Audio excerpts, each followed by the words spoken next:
Dari kemarin hujan gak berhenti-berhenti ya. Apa ini karena Imlek? Cuan karena ada hujan tapi ya banjir. Saya jadi ingat dulu tahun 90, 91 ya. Ya lanjutin usaha agen koran kecil-kecilan dari kakak saya almarhum. Waktu itu saya kelas 3 SMP kalau nggak salah.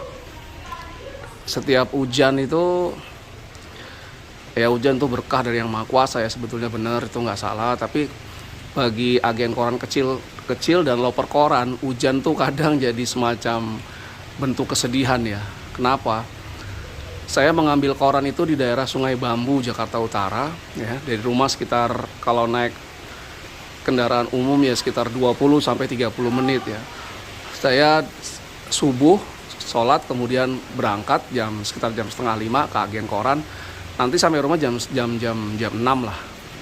Paling telat setengah 7. Tapi kalau hujan itu bisa lebih lama lagi. Dan kalau hujan juga biasanya karena kurang memadai waktu itu perlindungan atas korannya, jadi banyak koran yang kemudian basah tidak bisa dijual. Dan sayangnya kami nggak bisa mengembalikan ke agen besarnya koran tersebut. Alhasil ya jadi kerugian bagi agen-agen kecil seperti kami.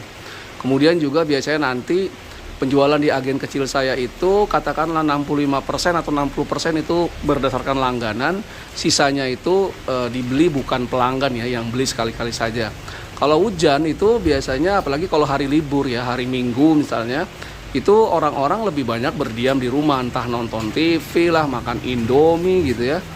Jadi nggak ada jarang yang keluar. Nah itu membuat probabilitas bisa menjual korannya ke yang bukan pelanggan menjadi lebih kecil. Alhasil juga akhirnya korannya tersisa, dikembalikan dari loper ke kami agen kecil, kami tidak bisa mengembalikan ke agen besar. Akhirnya ya merugi lagi. Tapi itu tidak berarti kemudian kami berhenti jadi agen koran kecil-kecilan ya. Ya wajar dalam berbisnis, ada untung ada rugi, sepanjang kita bisa meminimalkan kerugian yang ada, kemudian melakukan mitigasi risiko apa yang harus dilakukan untuk menghindari kerugian tadi seperti itu.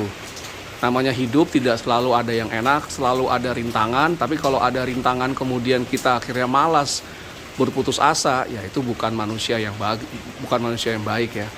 Jadi apapun kondisi yang ada tetap harus cari nafkah, ibadah, memberi makan anak istri dengan uang yang halal. Bekerja juga ibadah, bukan hanya sholat dan puasa yang masuk dalam ibadah.